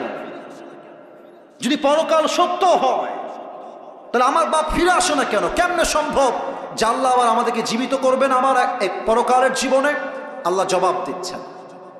আল্লাহ বলছে, বান্দা শোনো, আনতুম আশাদ্দু খালকান আমিস সামাউ বানাহা, এইটা আমার উপরে সামিয়ানা, এর বিশাল উপরে ওইটার নাম কি? বলেন সবাই, নাম কি? আমার তো মনে হয় যে কয়টা হবে এখানে, আনুমানিক কমপক্ষে 40টা বাঁশ আছে এই সামিয়ানা ধরে রাখার জন্য, অ্যাটলিস্ট 40টা বাঁশ আছে। আচ্ছা, এবার বলেন তো, আজকের মাহফিলের সামিয়ানা বড় না আল্লাহর আকাশটা বড়? আল্লাহ বলছে, বান্দা বলো তো, আকাশকে ধরে রাখার জন্য আমি আল্লাহর কয়টা বাঁশ লাগছে? কথা না বলি কেমনে বুঝবো ভাই? কয়টা? কয়টা? একটাও না। আল্লাহর লজিক কত সুন্দর। আচ্ছা ভাবেন যে আমি আসিফ হুজুরের দুবাই এবং সিঙ্গাপুরে 12টা ফ্ল্যাট আছে। আরে নাই, কিন্তু এমনি বলছি, দুবাইয়ে এবং সিঙ্গাপুরে 12টা ফ্ল্যাট আছে। আর যশোরের আইটি পার্ক হোটেল অ্যান্ড রিসোর্টের পাশে আমার একটা বিশাল বড় ফ্ল্যাট আছে, বিল্ডিং আছে, এবং আমার কাছে আছে রোলস রয়েলস, আমার কাছে আছে BMW, আরে বেটা নাই রে, আমার কাছে আছে মার্সিডিজ। এখন আমি ওয়াচ করতে আসছি যশোরের মাহফিলে, তো ওই ডান পাশে একজন যুবক বলতেছে, হুজুর চাইলে একখান সাইকেল কিনতে পারবে না? টাকা নাই হুজুরের কাছে। ওখানে একটা মুরব্বী, মা কি পাগলা রে, হুজুরের কাছে BMW আছে। তো যার কাছে मैं अपनी बाप से कहूंगा कि अब्बा मुझे बस एक अमल की जरूरत है, तुम मुझे एक अमल दे दो, मैं कन्फर्म जन्नती हो जाऊंगा। अब्बा रे, একটা আমল তুমি দিলেই তোমার ছেলে আজকে জান্নাতি হয়ে যাবে, একটা আমল আমাকে দাও। যুবকটা বাবার কাছে আসে, আব্বা একটা আমল লাগবে। আব্বা বলবে, কে কে তোমার আব্বা? কে তুমি? कौन हो तुम, कहां से आए हो, उखरुज, বের হয়ে যাও। যুবকটা 2 হাত জোড় করবে, আব্বা मैं तुम्हारी बेटा हूं, तुम मुझे याद नहीं कर सकते, তুমি কি আমাকে চিনতে পারছো না আব্বা? আব্বা বলবে, অবাক করা একটা কথা, আব্বা বলবে, मेरा तो बीवी नहीं था, लड़का कहां से आएगा? আরে আমার তো দুনিয়াতে বউ ছিল না, সন্তান আসবে কই থেকে? বের হও। চুপ করে বের হয়ে আসবে। মাওলানা তারিক জামিল বললেন, এবার যুবকটা মায়ের কাছে যাবে, मां के गए बोलबे, मां आज मेरी बाप ने मुझे पहचानने से इनकार कर दिया है, আমার আব্বাস কে আমার পরিচয় দেয় নাই মা, জাস্ট একটা আমলের জন্য মা, लेकिन मुझे यकीन है तुम मेरी मां हो, तुम मुझे एक আমল जरूर दोगे, এটা আমার বিশ্বাস মা যে তোমার কাছে আমি তোমার কলিজার টুকরা একটাই ছেলে, তুমি আমাকে খালি হাতে ফিরাই দিবা না মা। আম্মা मुझे बस एक अमल दे दो, अम्मा एक अमल আমাকে দাও মা। मां बोलबे, कौन है तुम्हारी मां, निकल जाओ यहां से, मैं तुम्हारी मां नहीं हूं, बेर हो। मां তাকে ঘাড় ধাক্কা দিয়ে বের করে দিল। বাবা মা, यौम यफिरुल मर'उ मिन अखी व उम्मिही व अबीही, সন্তান তার বাপকে চিনবে না, বাপ তার সন্তানকে চিনবে না, ভাই তার ভাইকে চিনবে না, বড় মারাত্মক হবে সেই দিনটা। तारिक जमील बोलें, ओए जुबक जखन देखबे बाप ने मुझे एक अमल नहीं दिया, मेरी भाई ने मुझे एक अमल नहीं दिया, मेरी मां ने भी मुझे एक अमल नहीं दिया, तो परेशान हो जाएगा, हताश हो जाएगा। तो उन्हें अभिनय करे बोझालें, যদিও এটা আমি বোঝাইতে পারবো না, আমার কাছে ওই স্পেসটা নাই, ডান হাঁটু আর বাম হাঁটু যুবকটা উঠাবে, উঠিয়ে এই বুক বরাবর নিয়ে আসবে। আর দেখেন, এবার দেখেন, এই 2টা হাত এমনে দিবে, জাস্ট লাইক এ বেবি, শিশুর মতো চুপ করে কান্না করবে, মুখ ঢেকে লজ্জায়। যখন সে কান্না করছে হঠাৎ করে একজন যুবক আসবে তার কাছে, এসে বলবে, আরে ভাই तुम रो क्यों रहे हो, तुम्हारी आंखों में आंसू क्यों है, मुझे बताओ, हो सकता है कि मैं तुम्हारी मदद कर भी सकता हूं। अरे भाई আমারে বলো তোমার কি লাগবে, হতে পারে আমি তোমার জন্য সহযোগিতার হাত বাড়াতেও পারি। যুবকটা চোখ তুলবে, ধমক দিবে, এই আরে জানতো এখান থেকে, कौन है आप, मेरी बाप ने मुझे आज एक अमल नहीं दिया, आप कौन होते हैं मेरी मददगार, निकल जाए यहां से, বের হন আপনি, আপনার দ্বারা আমার 2 পয়সাও লাভ হবে না। अरे भाई बताइए तो सही कि आपको क्या चाहिए, কি লাগবে বলেন না আপনি আমাকে। যুবকটা বলবে, ভাই मेरी दोनों अमल आज बराबर हो गया है, अगर मैं जन्नत में जाना चाहूं तो मुझे बस एक अमल की जरूरत है, if I get on this I will enter in the paradise. भाई रे একটা আমলের জন্য আজকে আমার জান্নাতের ফয়সালা হচ্ছে না, একটা আমল হলেই জান্নাত। যুবক বলবে, আর ইউ শিওর, আপনি কি শিওর যে আপনার একটা আমল হলেই জান্নাতি? অবশ্যই ভাই, একটা আমল হলেই জান্নাতি। যুবকটা বলবে, ভাই ঠিক আছে যান, ওই একটা আমল আজকে আমি আপনার ভাই আপনাকে দান করব। এত আস্তে আমি সুবহানাল্লাহ আশা করি না, জোরে বলেন সবাই সুবহানাল্লাহ, আর একবার কোন সবাই সুবহানাল্লাহ। ওই যুবকটা এই কথা শুনে হা করে তাকায় থাকবে। अरे भाई आप कौन है, कहां से आए हैं, मेरी बाप ने मुझे एक अमल नहीं दिया, माँ ने नहीं दिया, आप कौन होते हैं एक अमल देने वाला, आप सच में देने वाले हैं, আপনি কি সত্যি আমাকে দিবেন? দেন দেন দেন। একটা আমল নিয়ে সোজা আল্লাহর কাছে দৌড় দিবে। আল্লাহকে বলবে, আল্লাহ ये देखो मुझे एक अमल मिल गया है, मुझे अभी के भी जन्नत में दाखिल करा दो। আল্লাহ এই দেখো একটা আমল পেয়ে গেছি, আমাকে এখনই জান্নাত দাও। আল্লাহ বলবে, আচ্ছা আল্লাহ কি সব দেখে না? এইসব তো কথা না করে বুঝি কেমন বলা, দেখে না? সব দেখে। আল্লাহ বলছে, এই বান্দা तुझे एक अमल किसने दिया है आज, तेरे बाप ने नहीं दिया, माँ ने नहीं दिया, भाई ने नहीं दिया, तेरे बीवी बच्चे किसी ने भी नहीं दिया, कौन है तुझे एक अमल देने वाला, मुझे उसका नाम बता। কে ওইটা? বলবে আল্লাহ, হাদা আখি, এই ভাই, ইনি আমাকে একটা আমল দিয়েছে। আল্লাহ বলবে, এই বান্দা तूने एक अमल क्यों दिया अपनी भाई को? अरे बाबा তুই একটা আমল কেন দিলি? doesn't make any sense। মাথা ঠিক আছে তো? বাপ দেয়নি, ভাই দেয়নি, বউ দেয়নি, তুই কেন দিলি বান্দা? আমারে বল তো তুই কেন দিলি? অবাক করা উত্তর দিবে সেই যুবকটা। तारिक जमील बोललेन, ওই যুবকটা ডাক দিয়ে বলবে, अल्लाह मैं तुम्हें क्या बताऊं, मेरे पास अमल बस एक ही है, अगर ये है तो भी मैं जहन्नमी हूं, और अगर नहीं है तो भी मैं जहन्नमी हूं। अल्लाह ये আমল একটা আমার কাছেই আছে, একটাই আছে, ও থাকলেও আমি জাহান্নামে যাবানি, না থাকলেও আমি জাহান্নামে যাবানি। তা আমি ভাবলাম যদি একটা আমল আমি আমার ভাইকে দান করে দেই, আমার ভাইয়ের আমলটা 51 হয়ে যাবে, আমার ভাই জান্নাতে যাবে। তা আমি আল্লাহ দয়া করে মায়া করে একটা আমল না রেখে আমার ভাইকেই দান করে দিয়েছি। अल्लाह बोलबे, ओ अच्छा ये बात है, मतलब तुम मुझसे भी बड़ा मेहरबान होना चाहते हो। किरे बांदा তোর দয়া এত বেড়ে গেল, তুই কি আমার চাইতে বেশি দয়াময় হয়ে গেলি? No, never. আমার মতো আনার রহমান, আনার রহিম, I am the most merciful, I am the most gracious, I am the most kindful Lord, मुझसे बड़ा मेहरबान और कोई नहीं हो सकता। आज तुझे एक अमल मिल गया है, 51 हो गया है, जा तू जन्नत में चले जा, लेकिन तू अकेले जन्नत में मत जाना, जिसने तुझे एक अमल दिया है तू भी जन्नत में जा, अपनी भाई को साथ लेकर दोनों जन्नत में चले जा। আল্লাহ বলবে, বান্দা তোর দয়ার চাইতে আমি আল্লাহর দয়া আরো বিশাল আকাশ সমান। আজ তোর আমলনামা 51 হয়ে গিয়েছে, 51 হয়ে গিয়েছে, যা তুই জান্নাতে যা। তবে তুই একা জান্নাতে যাবি না, তোর যেই ভাই তোকে একটা আমল দান করেছে তুইও জান্নাতে যা, তোর ভাইকে নিয়ে 2 জন জান্নাতে প্রবেশ কর, যা সুবহানাল্লাহ। কিয়ামতের দিবসে জান্নাতে যাওয়ার জন্য আমলনামা 100তে লাগবে 51। আর একটা বিষয় প্রশ্ন করব সবাইকে, কিয়ামতের দিবসে প্রথম হিসাব কি বিষয় হবে? Perfect, perfect, right. আবার বলবেন, কিয়ামতের দিবসের প্রথম হিসাব কি বিষয় হবে? আউয়ালু মা ইউহাসাবু বিহিল আবদু ইয়াউমাল কিয়ামাতি আস-সালাহ। কিয়ামতের দিবসে প্রথম প্রশ্ন হবে নামাজ। আর একটা প্রশ্ন, বলেন তো ইসলামের দ্বিতীয় খলিফার নাম কি? আচ্ছা, আপনারা ভয় পাচ্ছেন কিসের জন্য? আমার ক্ষতি হবে। বলেন সবাই, ইসলামের দ্বিতীয় খলিফার নাম কি?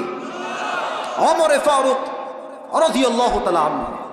একটা হাদিস বলবো, ঘটনা, আপনি বুঝবেন যে কিয়ামতের দিন নামাজ আপনার কেমনে কাজে আসবে। ওমর ফারুক রাদিয়াল্লাহু তাআলা আনহুর কাছে একজন যুবক আসছে, তার নাম হলো আবু লুলু আল মাজুসি। পেশায় একজন গোলাম এবং সে আগুনের পূজা করে। এসে বলছে, ওমর, তোমার কাছে আমার একটা বড় অভিযোগ আছে। I have come here to complain. এই দুইজন পিচ্ছে, এই কই যায় দুইটা? কই যায় বাবুরা? ওয়াশরুমে গেলে যাও, তোমার তো বউ নাই, তুমি যাও কোথায়? না যেও না, যেও না, আমার চোখ যাচ্ছে সব দিকে। আল্লাহর হাবিব সাল্লাল্লাহু আলাইহি ওয়াসাল্লাম বলেছেন, এই একদম কথা নাই প্রিয় ভাইরা, একদম কথা বলবেন না মেহেরবানি করে। যাই হোক, যুবকটা বলছে, ওমর, আমার কমপ্লেইনটা হলো, আমি একজন গোলাম, আমার মালিক আমার কাছে প্রত্যেক দিন গোলাম হিসেবে 6 দিরহাম চার্জ করে, গোলাম হিসেবে। তো আমার ইনকাম আহামরি নাই, তুমি একটু কথাবার্তা বলে আমাকে 6 দিরহাম নয় 2 দিরহাম করে দাও। এই হাদিসের প্রত্যেকটা অংশ আপনার কলিজায় গিয়ে আঘাত করবে, এত মারাত্মক একটা ঘটনার হাদিস। এবার ওমর ফারুক বলছে, আচ্ছা ঠিক আছে, আমি 2 দিরহাম করে দিব, বাট আমাকে একটা উত্তর দাও। আচ্ছা তুমি কি করো আমাকে বলো তো, তোমার ব্যবসা কি, তোমার চাকরি কি? যুবকটা বলছে, ওমর, আমি মূলত খঞ্জর বানাই, এটাকে বাংলায় আমরা বলি চাকু। আর খঞ্জর কেমন হয়? Look at my right hand, আমার ডান হাত দেখেন, খঞ্জর কেমন হয় আমি আমার আঙ্গুল দিয়ে আপনাকে বুঝাই দিচ্ছি। খঞ্জরটা হচ্ছে ডানেও চাকু বামেও চাকু। হাদিসে আসছে মাকবাদাতুহু ফি ওয়াসাতিহি, হ্যান্ডেলটা হচ্ছে ঠিক মাঝখানে। This is called in Arabic version খঞ্জর। বলছো, ও মাশাআল্লাহ, তুমি খঞ্জর বানাও? তোমার তো 2 টাকার ব্যবসা নয়, তোমার তো লাখ লাখ টাকার ব্যবসা। এই যুবক, তোমার তো 6 দিরহাম নয়, তোমার কমপক্ষে 10 দিরহাম চার্জ হওয়ার কথা। এই কথা শুনে কাফেরটা গেছে বড্ড ক্ষেপে। বলছে, ও আচ্ছা ওমর, সবাই যেহেতু মুসলমান তাই তুমি সবার বেলায় নরম, আর আমি যেহেতু কাফের তাই তুমি আমার বেলায় গরম, তাই না ওমর? শোনো, হুমকি দিচ্ছে ওমরকে।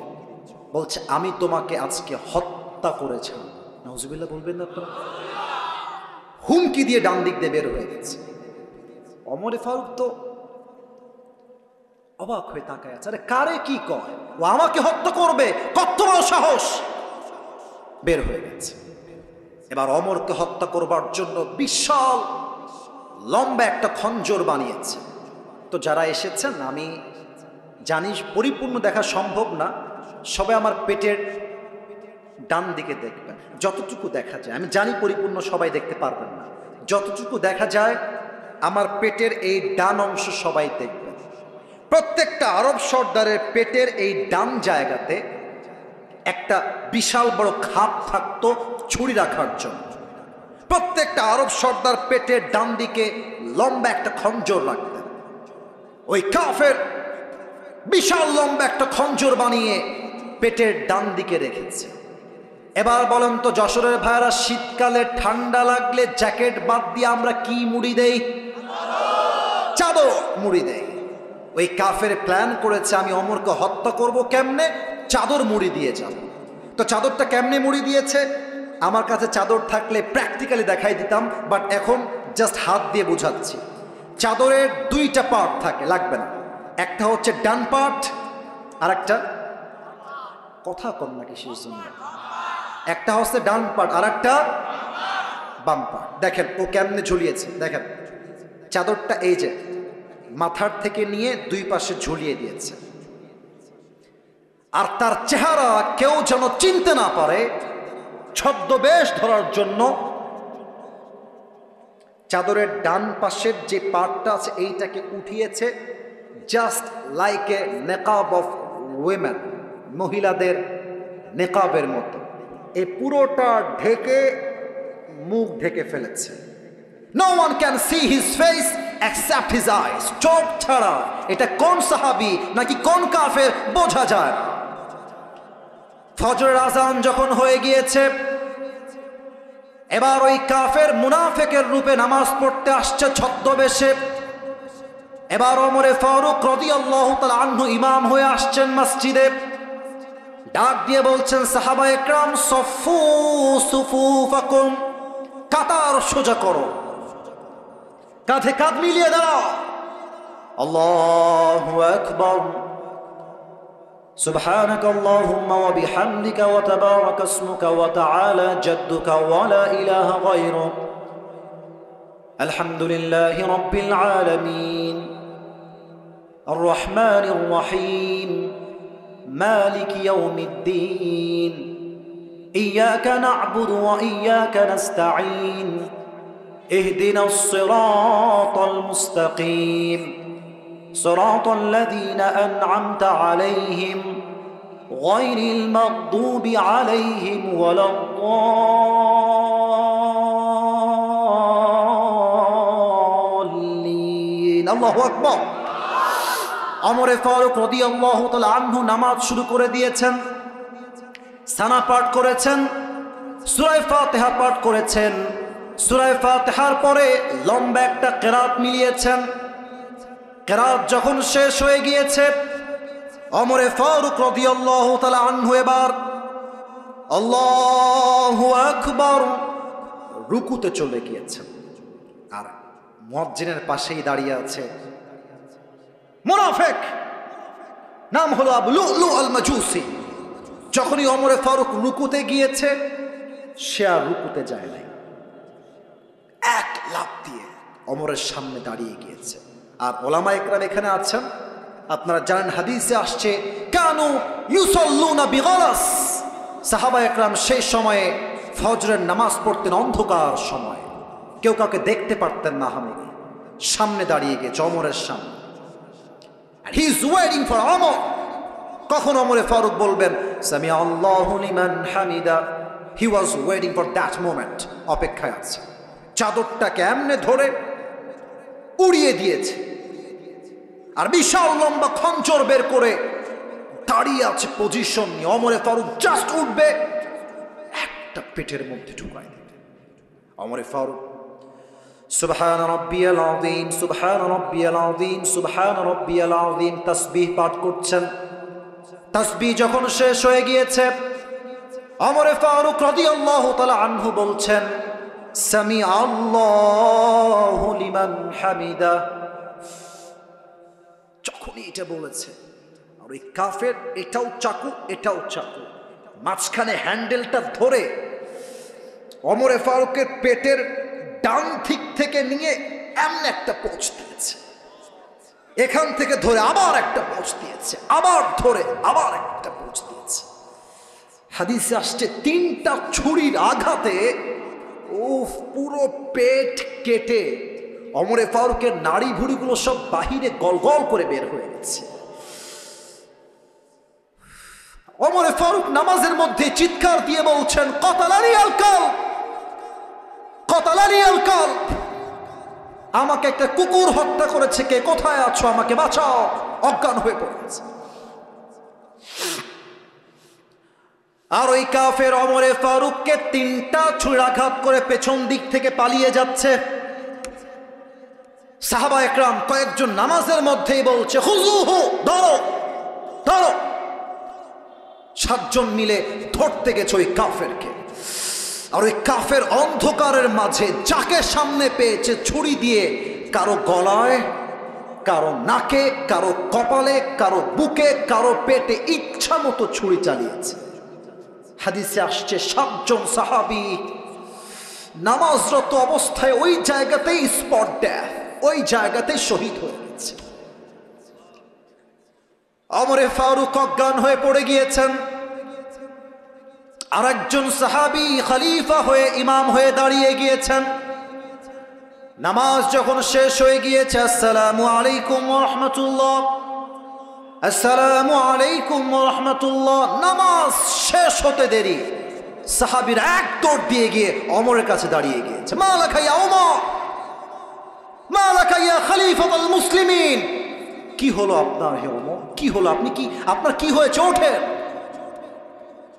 ওমরে ফারুক আর কথা বলছে না।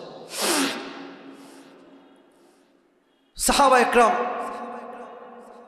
অস্থির হয়ে চিৎকার করছেন, আইনা তাবিব, ডাক্তাররা কোথায়, সবাই আসেন দৌড় দিয়ে, ডাক্তাররা কোথায়।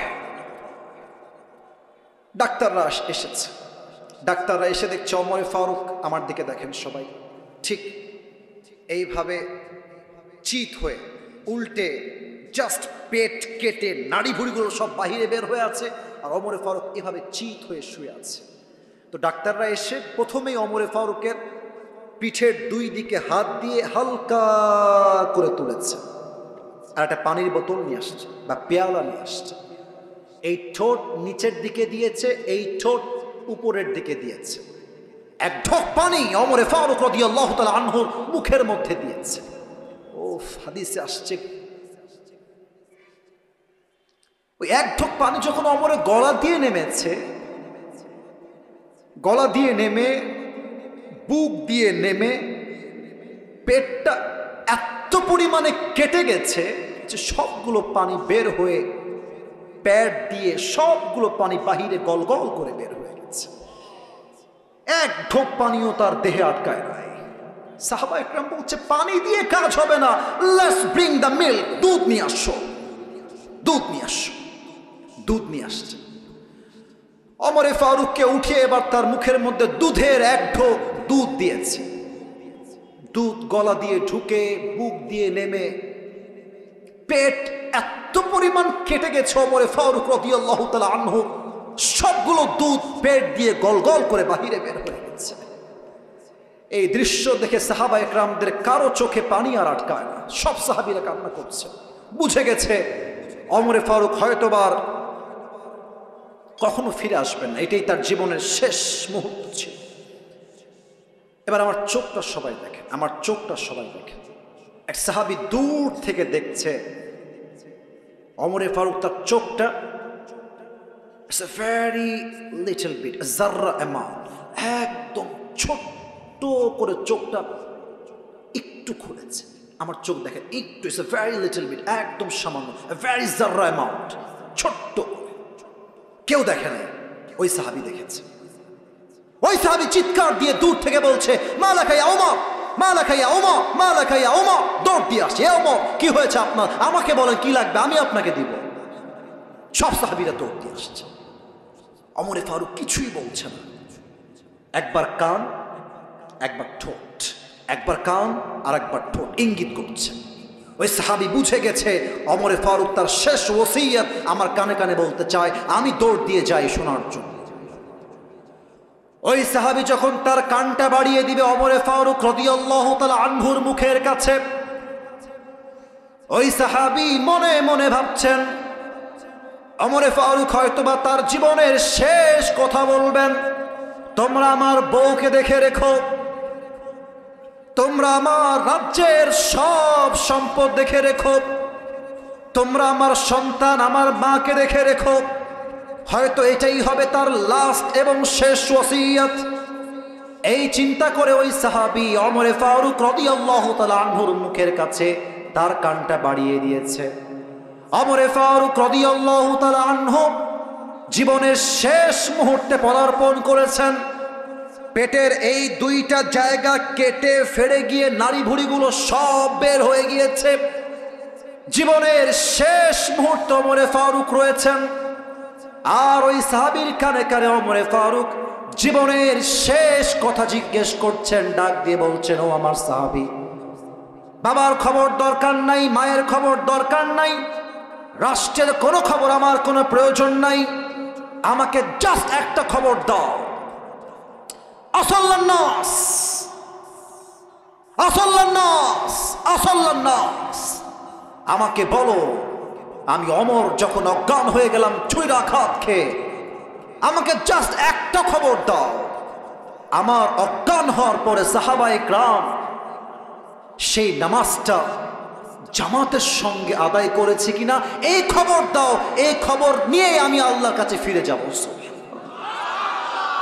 আপনি বুঝতেছেন নামাজ কাকে বলে? আপনি বুঝতেছেন? আরে এমন একজন সাহাবী যাকে আল্লাহর হাবিব দুনিয়াতে জান্নাতের টিকিট কনফার্ম করে দিয়ে গেছেন দুনিয়াতে। এই সাহাবী মরার সঙ্গে সঙ্গে জান্নাতি হয়ে যাবে আল্লাহ রাসূল বলেছেন।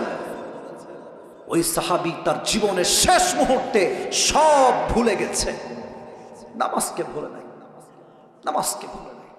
আজকালকার যুবকরা যারা এসেছো তোমরা আমার কথায় রাগ করো না। যুবকরা 3টা 4টা পর্যন্ত জাস্ট চ্যাটিং করে গার্লফ্রেন্ডের সাথে, 3টা 4টা পর্যন্ত। আর যখন ফজরের আজান হয়ে যায় যুবকটা মোবাইল ফোনটা অফ করে, আজান কানে এসেছে, নামাজে যাওয়া বাদ দিয়ে কম্বল মুড়ি দিয়ে ঘুমিয়ে যায়। ঠিক কিনা বলে?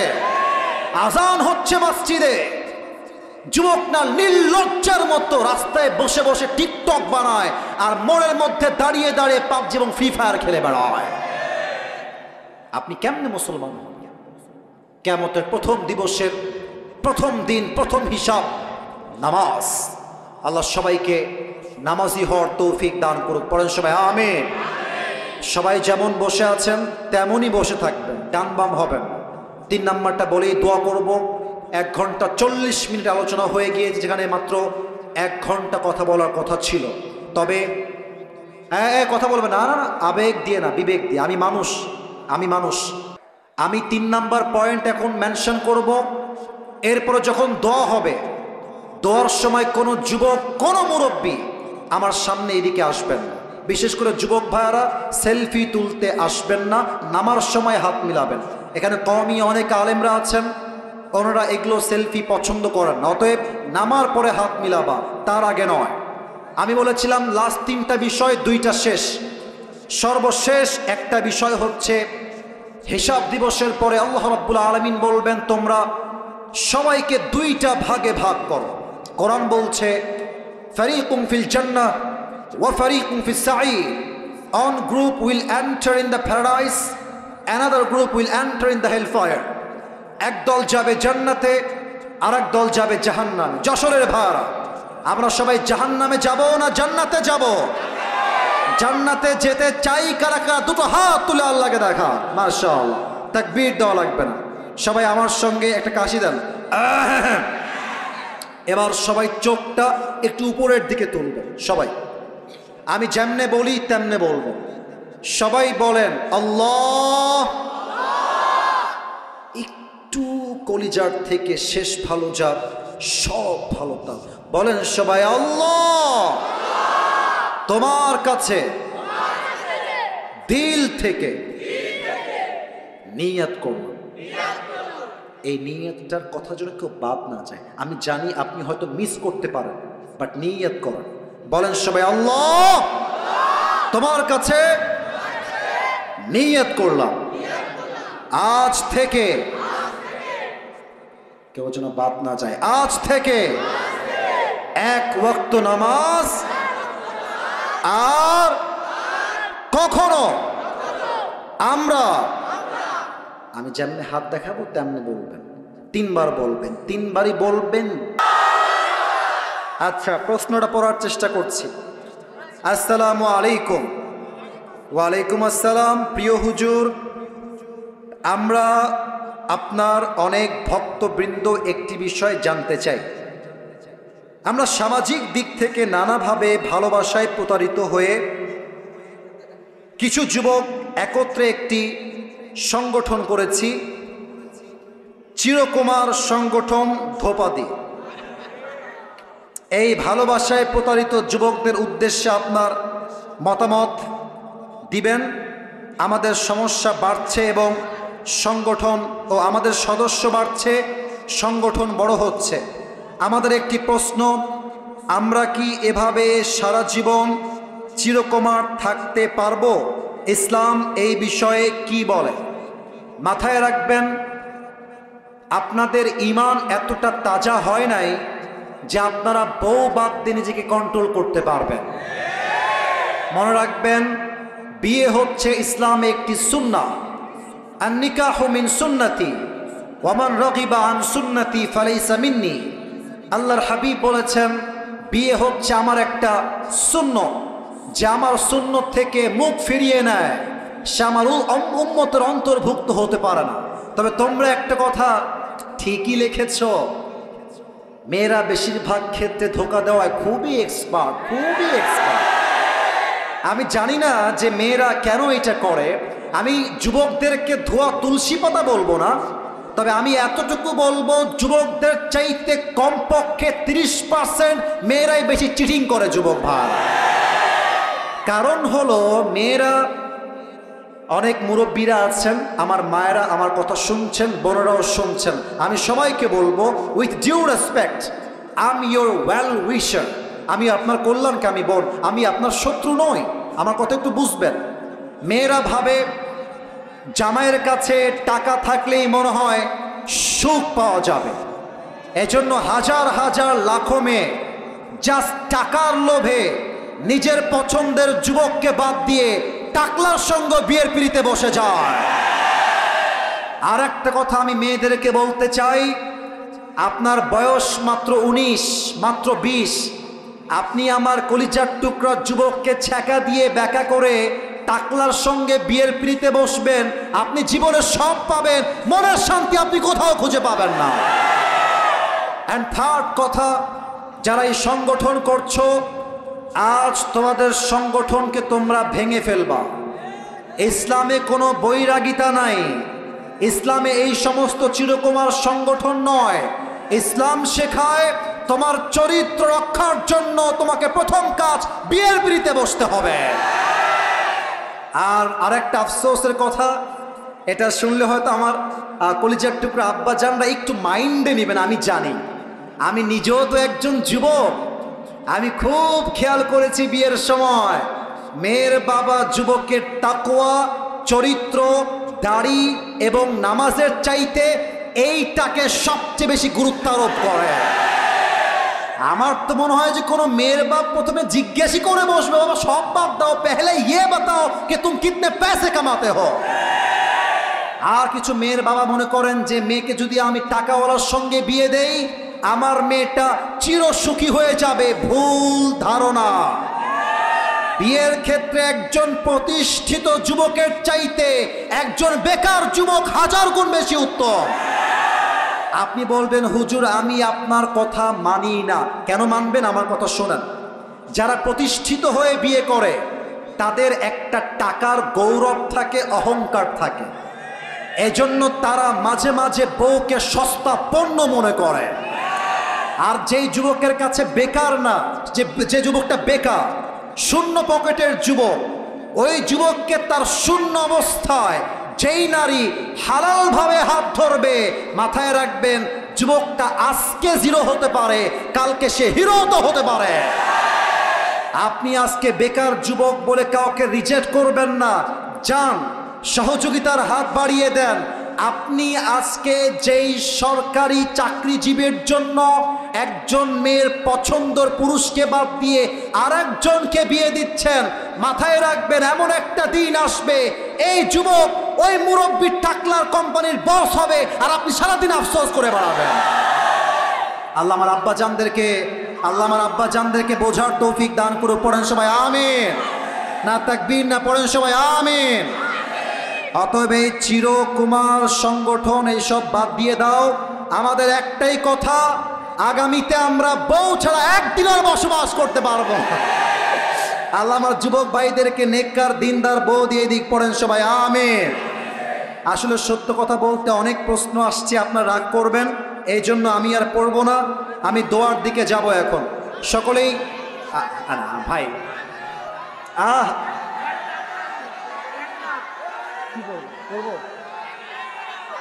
আচ্ছা দাঁড়াও দাঁড়াও দাঁড়াও দাঁড়াও দাঁড়াও দাঁড়াও দাঁড়াও দাঁড়াও না স্যার, আপনারা কি বলছেন আমি পড়বো?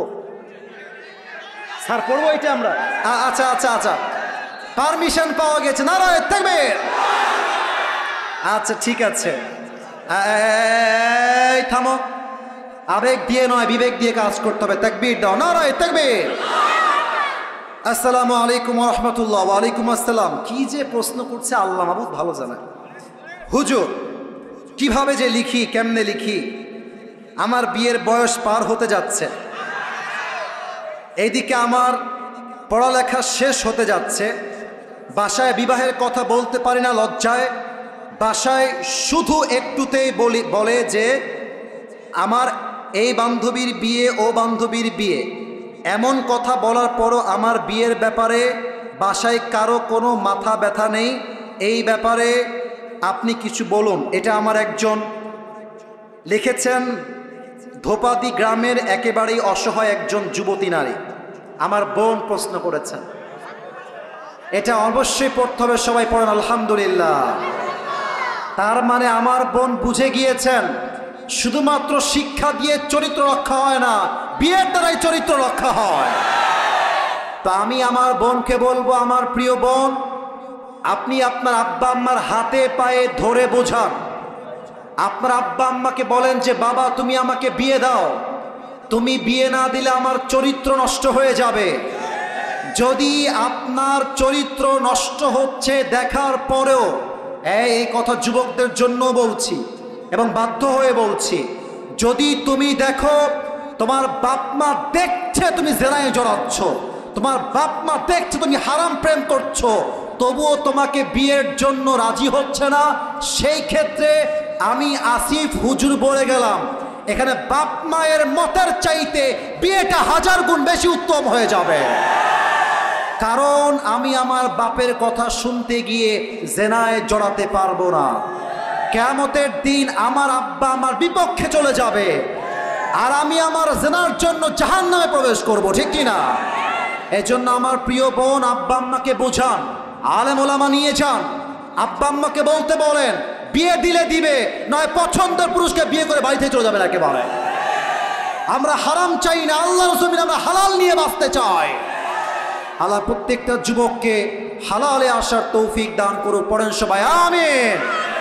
যারা মোবাইল বের করে আছেন মোবাইলটা নামায় ফেলেন, দোয়ার সময় মোবাইল দিয়ে ভিডিও হবে না। এই সাদা সাদা সাদা বামে ওই যে সাদা ভাই, কেউ যাবেন না, দোয়া হবে। এই যে এইদিকে এইদিকে আমার দিকে সবাই তাকবীর দেন, নারায়ে তাকবীর। দোয়ার সময় কোনো বিশৃঙ্খলা করবেন না, নয় আমি আসিফ হুজুর খারাপ মন নিয়ে বাসায় ফিরে যাব। আমি বলছি আমার পুরো বছরের আজকের মাহফিল ছিল ঐতিহাসিক এবং সেরা মাহফিল। আমার এই মাহফিলকে আল্লাহ তাআলা তার সন্তুষ্টির ওয়াসিলা হিসেবে কবুল করুক, পড়েন সবাই আমিন। তোমরা দাঁড়িয়েছো কেন? তোমরা দাঁড়িয়ে দাঁড়া, কোনো কথা বলবেন না, no talk, sit down, no talk, sit down, বসো বসো। আমার আব্বা জানরাও চুপচাপ বসে থাকবেন, মেহেরবানি করে। না, আমাকে আর কোনো আবদার করাই যাবে না। এই পুরো বছরে আজকে সবচেয়ে বেশি ওয়াজ করেছি, একটা কথাও বলবো না। আলহামদুলিল্লাহি রাব্বিল আলামিন, ওয়াসসালাতু ওয়াসসালামু আলা সাইয়্যিদিল আম্বিয়া ওয়াল মুরসালিন ওয়া আলা আলিহি ওয়া আসহাবিহি আজমাইন।